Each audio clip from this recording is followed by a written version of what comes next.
अस्सलाम वालेकुम व्यूवर्स, मैं हूं आपकी मेंटोर उम्मे उमैमा रुमान। फेल कंडक्टेड इंटरव्यू के क्वेश्चन 401 से 430 तक आज हम डिस्कस करेंगे। अगर हम बात करें क्वेश्चन 401 की, व्हाट इज़ रिफ्लेक्टिव लर्निंग, तो reflective learning is a type of learning in which learner took back to the past experiences and then critically examine, yeah, you may say that critically analyze the current situation. अब अगर इसको उर्दू में define करूँ ना मैं, तो हम ये कहेंगे कि रिफ्लेक्सिव लर्निंग जो है ना, वो असल में ये है कि बच्चा जो है अपने पास्ट एक्सपीरियंसेस के साथ डील करता है, उनको एनालाइज़ करता है और उसके बाद वो जो है करंट सिचुएशन या करंट फिनोमेना को देखता है। असल में ये वर्ड रिफ्लेक्टिव नहीं है, रिफ्लेक्सिव है। शायद मुझसे जो है मिस्टेक हुई है टाइपिंग में। तो अगर मैं इसकी डेली लाइफ एग्जांपल दूँ ना, तो वो इसकी एग्जांपल ये हो सकती है कि आपने एडिशन के क्वेश्चन करवाए विदाउट कैरी अपने स्टूडेंट्स को, ठीक हो गया। अब बच्चा जो है उसको विदाउट कैरी एडिशन के क्वेश्चंस आते हैं, ये इसकी प्रीवियस नॉलेज है।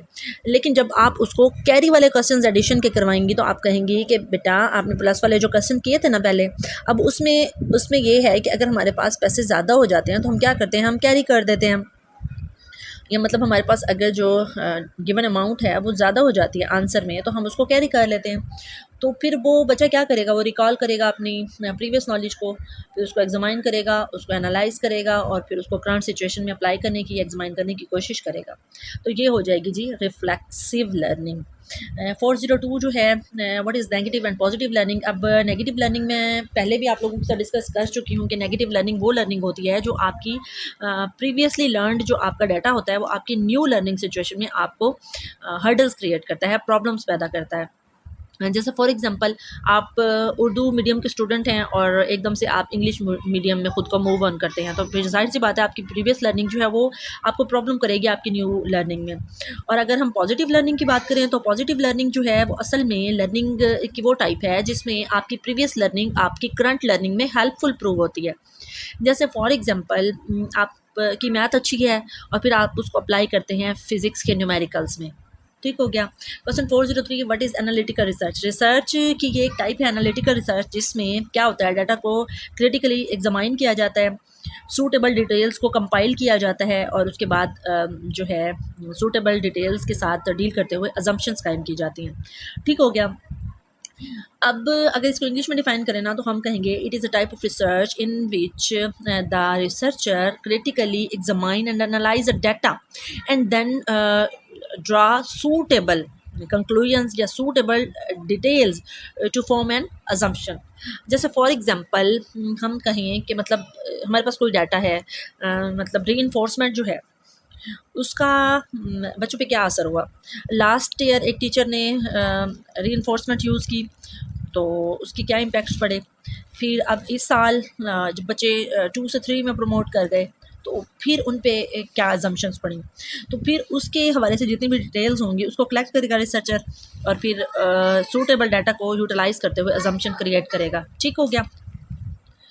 अब नेक्स्ट क्वेश्चन है जी हमारा, what is checklist and rating scale. Checklist जो है आपको पता है कि एक टूल होता है जो रिसर्च में ये चीज़ देखने के लिए यूज़ होता है कि जो आपको रिक्वायर्ड चीज़ें हैं रिसर्च के लिए वो आपके पास पूरी हैं या नहीं, मतलब जितने भी सैम्पलिंग के लिए आपके लिए ज़रूरी चीज़ें हैं वो आपके पास मौजूद हैं या नहीं हैं, तो इसको चेकलिस्ट कहते हैं। अगर डेली लाइफ के एग्जांपल दूँ ना, तो अक्सर ऐसा होता है कि हमसे जब हमारी फाइल्स मांगी जाती हैं हमारे ऑफिसेज़ में, तो क्या होता है, पहले ऊपर ही ऊपर एक चेकलिस्ट होती है जिसको हमने फ़ाइल के कवर पे या तो पेस्ट करना होता है या फिर अंदर ही पिन अप कर देना होता है फ़ाइल के अंदर ही, कि उसमें ये होता है कि आपका डोमिसाइल है तो उसको टिक कर दिया, आपका आईडी कार्ड है उसको टिक कर दिया, आपकी मैट्रिक की जो सनद है वो है तो टिक कर दिया, आपका रिजल्ट कार्ड है टिक कर दिया। मतलब ये सारी चीज़ें जो हैं ये इसको असल में चेकलिस्ट कहा जाता है।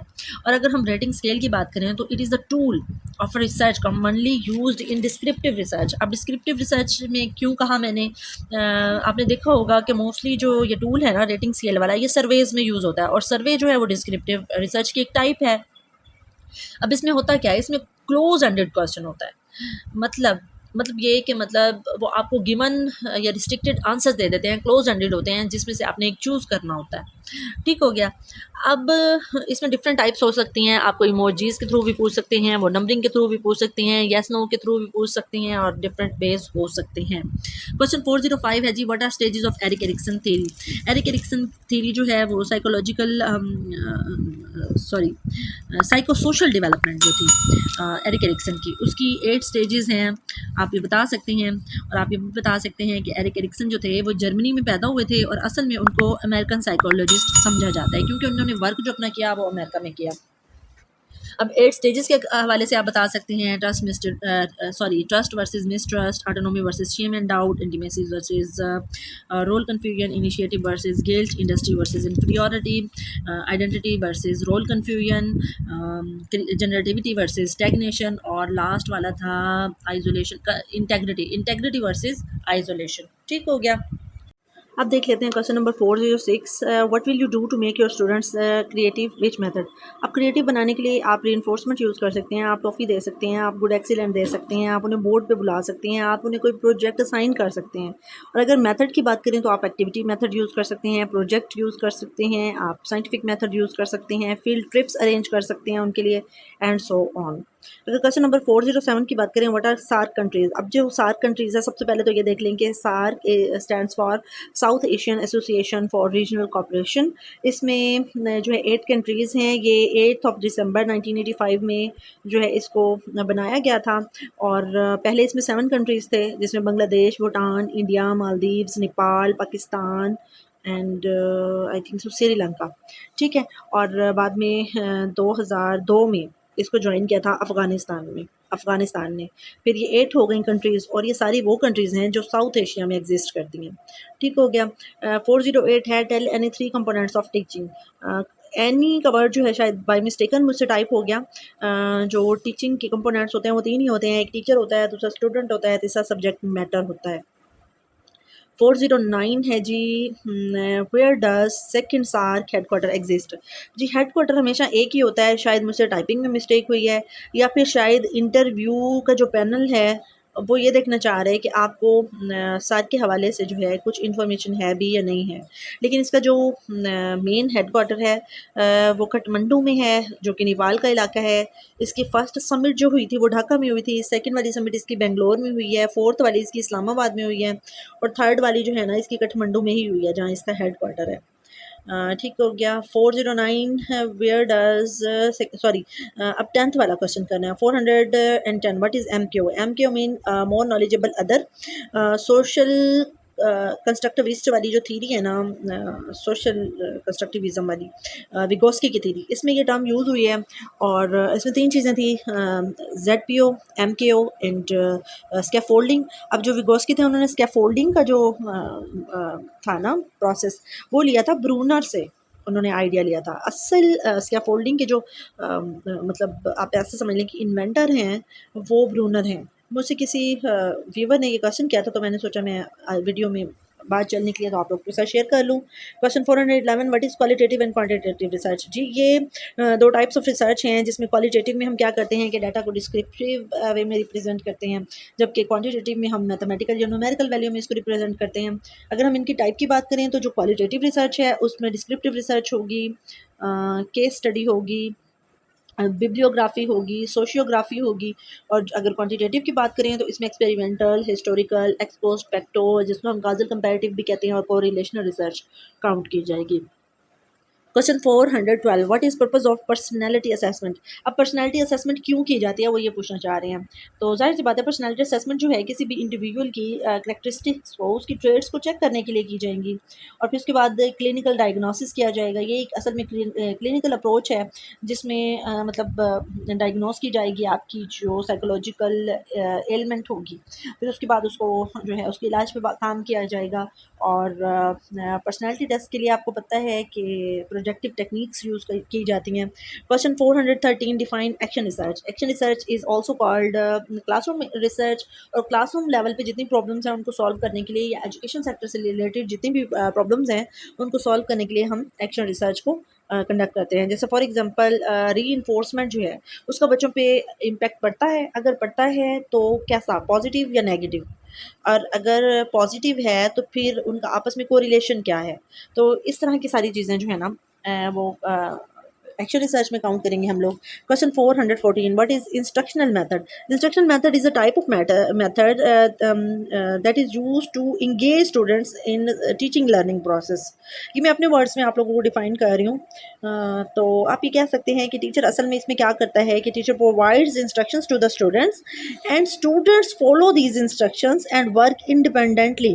बच्चा जो है इंडिपेंडेंटली वर्क करता है, लेकिन टीचर की जो प्रोवाइड इंस्ट्रक्शंस होती हैं उन पे वर्क करता है। जैसे आप एक प्रोजेक्ट दे देते हैं अपने स्टूडेंट्स को, तो उस प्रोजेक्ट पे वर्क तो स्टूडेंट्स खुद करेंगे, लेकिन क्या होगा कि आप जो इंस्ट्रक्शंस उनको देंगे उस इंस्ट्रक्शन को वो फॉलो ज़रूर करेंगे। अब question number 415, in college and at BS level which teaching method will be used. अब देखिए ये एक सिचुएशनल क्वेश्चन है और आप कभी भी ये नहीं कहेंगे कि क्योंकि मैं लेक्चर बनने जा रही हूँ तो मैं लेक्चर मेथड ही यूज़ करूँगी, नहीं, ऐसा नहीं होगा। आप कहेंगे कि सर जो मेरे टॉपिक को मोस्ट सूट करेगा, जो मेरे टॉपिक को ज़्यादा मतलब एलेबोरेट करने के लिए ज़्यादा यूज़फुल होगा, मैं वही वही मेथड यूज़ करूँगी। 416 है, व्हाट इज़ एमसीक्यूज टेस्ट? अब ये जो एमसीक्यूज टेस्ट है it is a type of test, या आप कह सकते हैं कि ये क्लोज एंडेड टेस्ट की एक एग्जांपल है। इनको ऑब्जेक्टिव टाइप टेस्ट भी कहा जाता है, जिसमें हमारे पास एक स्टेम होता है और 4 डिफरेंट ऑप्शंस होते हैं, जिनमें से एक एग्जैक्ट आंसर होता है और बाकी जो हैं वो डिस्ट्रैक्टर्स होते हैं। ठीक हो गया। 417, which type of test you would like to use to assess your students at college level? अब इसके लिए आप जो है क्लोज्ड एंडेड क्वेश्चंस यूज़ कर सकते हैं, एक्सटेंडेड रिस्पॉन्स क्वेश्चंस यूज़ कर सकते हैं, आप रिस्ट्रिक्टेड रिस्पॉन्स टेस्ट यूज़ कर सकते हैं। लेकिन अगर वो एक स्पेसिफिक क्राइटेरिया आपसे पूछते हैं कि आप कौन सा टेस्ट यूज़ करेंगे, तो अकॉर्डिंग टू मी जो MCQs test, multiple choice questions जो हैं वो बेस्ट है। उसकी वजह ये है कि इसमें गैसिंग जो है उसके चांसेस कम हो जाते हैं। ठीक हो गया। 418, differentiate between management and supervision. अब आपको पता है कि management is the art of getting the work done by others, कि आपके अंदर ऐसी क्वालिटीज़ होनी चाहिए कि आप लोगों से काम निकलवा लें और इस तरह से निकलवा लें कि उनको बुरा भी फील ना हो और वो खुशी खुशी आपका काम करें। आपका तो अपना पर्सनल काम तो ज़ाहिर सी बातें नहीं होगी, मैनेजर जो है वो ऑर्गेनाइजेशनल गोल्स पे ही ज़ाहिर सी बात है वर्क कर रहा होता है। लेकिन अगर सुपरविजन की बात करें तो it is the art of observing others. ठीक है, जो स्टार्ट की सुपरविजन थी, जो ओल्ड कंसेप्ट है सुपरविजन का, उसमें मॉनिटरिंग का एलिमेंट होता था, लेकिन जो मॉडर्न सुपरविजन है वो डेमोक्रेटिक इन नेचर है और मॉडर्न सुपरविजन जो है इसमें कोलैबोरेशन होती है, मतलब मिल के काम किया जाता है और फ्रेंडली वे होता है। और अगर हम बात करें differentiate between organisation and organising, जी ये बहुत ज़बरदस्त और मज़े का क्वेश्चन है। ऑर्गेनाइजिंग जो है आईएनजी आपको बता रहा है इसके एंड में कि ये एक वर्ब है, और ऑर्गेनाइजेशन के एंड में जो शन है, TION शन, ये आपको बता रहा है कि ये नाउन है। ठीक हो गया। उसके अलावा जो ऑर्गेनाइजिंग है उसका मतलब है सिस्टमेटिक वे, या किसी चीज़ को उर्दू में अगर हम बात करें तो तरतीब देना। जैसे आप अपनी ड्रॉर को तरतीब दे देते हैं, जैसे आप अपनी वार्डरोब को तरतीब दे देते हैं, जैसे आप अपने शू रैक को तरतीब दे देते हैं, तो ये है ऑर्गेनाइजिंग। या आप अपने बैग में या आप अपनी फ़ाइल में अपने अपने डॉक्यूमेंट्स को कंपाइल करते हैं और एक तरतीब से रखते हैं कि पहले आपकी मैट्रिक की डिग्री है, उसके बाद आपकी FA की डिग्री है, फिर BA की है, फिर MA की है, फिर MPhil है एंड देन PhD है, फिर आपकी जो है वो डिफरेंट प्रोफेशनल डिग्रीज़ हैं। तो इस तरह की जो प्रोसेस होगा उसको हम ऑर्गेनाइजिंग कहेंगे। लेकिन ऑर्गेनाइजेशन जो है वो एक नाउन है, एक सिस्टम का नाम है। ठीक हो गया। अगर हम इसको डिफाइन करें तो हम ये कहेंगे कि organisation is a noun, it means the group of people having some purpose, having the same purpose, having the same objectives, having the same goals which they achieve in a system। मतलब जो हमारे पास organisation होती है उसके लिए एक system का होना बहुत ज़रूरी है, जिसमें उस ऑर्गेनाइजेशन में आपके पास मैनेजर भी होगा, उस ऑर्गेनाइजेशन में आपके पास सुपरवाइज़र भी होगा, उस ऑर्गेनाइजेशन के पास आपके पास एडमिनिस्ट्रेशन भी होगी। अब क्वेश्चन नंबर 420 की बात करें तो what are human and people resources? अब ह्यूमन रिसोर्सेज क्या होते हैं? असल में ये एक डिवीजन ऑफ वर्क होता है, ये डिवीजन ऑफ बिजनेस होता है, जिसमें क्या किया जाता है, ऑब्जेक्टिव्स को फाइंड आउट किया जाता है, स्क्रीनिंग की जाती है, रिक्रूटमेंट की जाती है, ट्रेनिंग दी जाती है एंड डिफरेंट काम किए जाते हैं जो कि कंपनी के फ़ायदे के लिए होते हैं। और अब अगर पीपल रिसोर्समेंट की बात करें तो उसमें ये होता है कि लोगों को आपस में इस तरह से कनेक्ट कर दिया जाता है कि उनके लिए अपॉर्चुनिटीज़ पैदा हो जाती हैं कि वो काउंसलिंग कर सकें, वो एक दूसरे की केयर कर सकें, एक दूसरे के एजुकेशन में, हेल्थ में, डिफरेंट फैसिलिटीज़ में उनको जो है एक दूसरे को हेल्प आउट कर सकें, एक दूसरे के प्रॉब्लम्स को सॉल्व कर सकें। और ट्रेनिंग्स दे सकें एक दूसरे को। ठीक हो गया। Question 421, what is APD? जी, अब एक होता है एपीडी, एक होता है एडीपी। एपीडी जो है वो आपकी लर्निंग लिमिटेशंस हैं, आपकी लर्निंग डिसेबिलिटीज़ हैं। APD stands for auditory processing disorder, मतलब जो सुनने के हवाले से मसाइल होते हैं उनको हम ऑडिटरी प्रोसेस डिसऑर्डर या फिर एपीडी कहते हैं। लेकिन अगर आपसे क्वेश्चन में ये पूछा जाता है व्हाट इज़ एडीपी, तो ये एनुअल डेवलपमेंट प्लान होता है। जो एनुअल डेवलपमेंट प्लान होता है वो क्या होता है कि एक कंट्री की क्या एक मतलब एक गवर्नमेंट जो है वो बनाती है अपनी कंट्री में डिफरेंट प्रोजेक्ट्स लॉन्च करने के लिए या डिफरेंट एग्जिस्टिंग प्रोजेक्ट्स पे वर्क करने के लिए। ठीक हो गया। अब उसके हवाले से फिर जो है उनके ऑब्जेक्टिव सेट किए जाते हैं, फिर ऑर्गेनाइजेशन के गोल्स को देखा जाता है, उसके एक्सपेंडिचर्स जो हैं वो मुहैया किए जाते हैं और उसके बाद उनको बजट एलोकेट किया जाता है। अच्छा, अब यहाँ से मुझे एक याद आया कि मेरी एक वीडियो में क्वेश्चन था what R E and D, उसके आगे रूल्स का वर्ड यूज़ नहीं था, तो वो फिर मेरे माइंड में ना रहा कि ये ई एंड डी रूल्स की बात की जा रही है जो कि पीडा एक्ट वाले हैं। मैं समझी ये डी एंड ई पूछे जा रहे हैं जो कि टीचिंग लर्निंग प्रोसेस के हैं। अब मैंने आपको उसमें डिफाइन कर दिया डी एंड ई मतलब development and evolution of the students. हालांकि डी एंड ई नहीं पूछा जा रहा था, उस क्वेश्चन में पूछा जा रहा था what R E and D, मतलब रूल्स का वर्ड आगे ऐड नहीं था, तो जिसकी वजह से मेरा माइंड इधर नहीं गया। तो जो ई एंड डी रूल्स हैं असल में वो efficiency and discipline rules of the employees of the government of Pakistan है, जिनको अगर कोई एम्प्लॉय जो है फॉलो नहीं करता तो नो डाउट उस पर पीड एक्ट लगता है। Question 422, being a science teacher how you will teach trigonometry to new students. अब न्यू स्टूडेंट्स की बात हो रही है तो जाहिर सी बात है आपने जो है शुरू से बताना है उनको। पहले तो आप उनको ये बताएंगे व्हाट इज़ द ट्रिग्नोमेट्री, कि ये ट्राई उसके डिफरेंट एंगल्स और उसके डिफरेंट फंक्शंस और इनके हवाले से डील करती है, मैथमेटिक्स की एक ब्रांच है। और फिर आप क्या करेंगे, आप उनको जो है डिमॉन्स्ट्रेशन मेथड यूज़ कर सकते हैं, उनको ट्रायंगल दिखा सकती हैं, आप बोर्ड पे बना सकते हैं, आप ओरिजिनल ट्रायंगल उनके सामने रख सकते हैं, फिर आप डिफ़ाइन कर सकते हैं this is triangle and we are going to discuss more and more about the triangle, this branch of the mathematics is called trigonometry. आप डिफ़ाइन करेंगे, फिर एंगल्स की टाइप्स बताएंगे उनको, उसके बाद लाइंस जो होती हैं उनकी टाइप्स बताएंगे, फिर उसके बाद आप ट्रायंगल्स बना के दिखाएंगे, फिर आप ट्रायंगल्स की टाइप्स बताएंगे उनको, उसके बाद आप ड्रा करवाएंगे उनसे एंगल्स, ड्राइंग एंगल्स और इस तरह की सारी चीज़ें जो है वो आप करेंगे। Question 423, what is research? Research is the systematic way of finding the solution of any problem.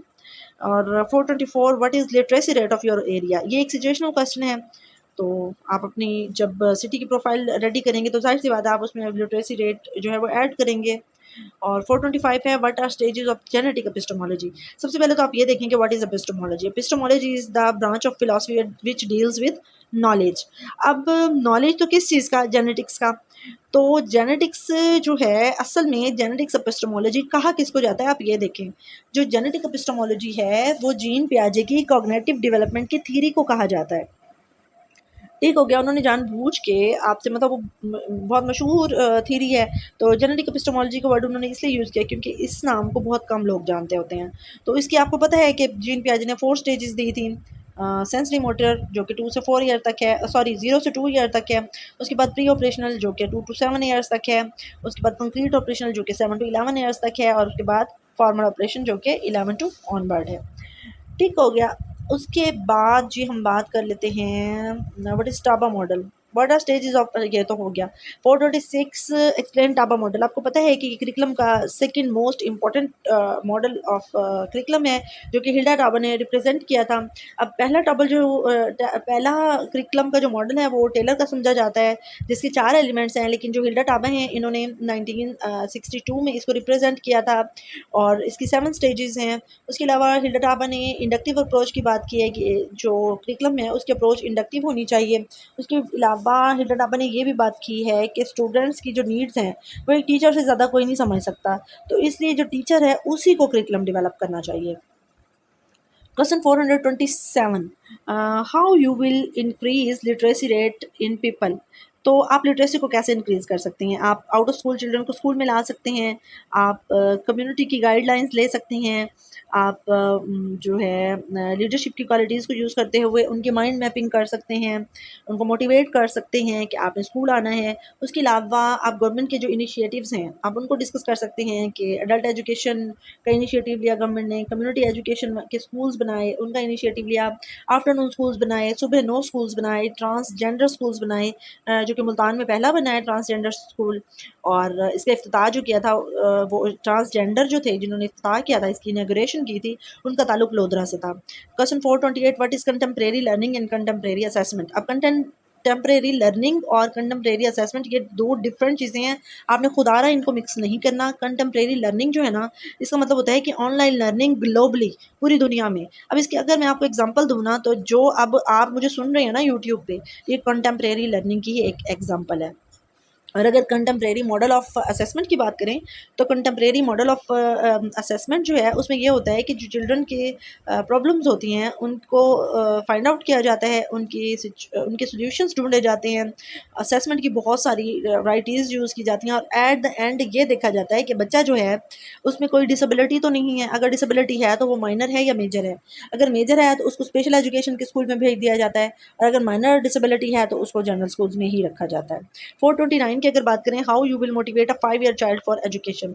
अब इसके डिफरेंट फेज हो सकते हैं। आप डेवलपमेंट की जितनी थीरीज हैं आप उनके हवाले से बात कर सकते हैं।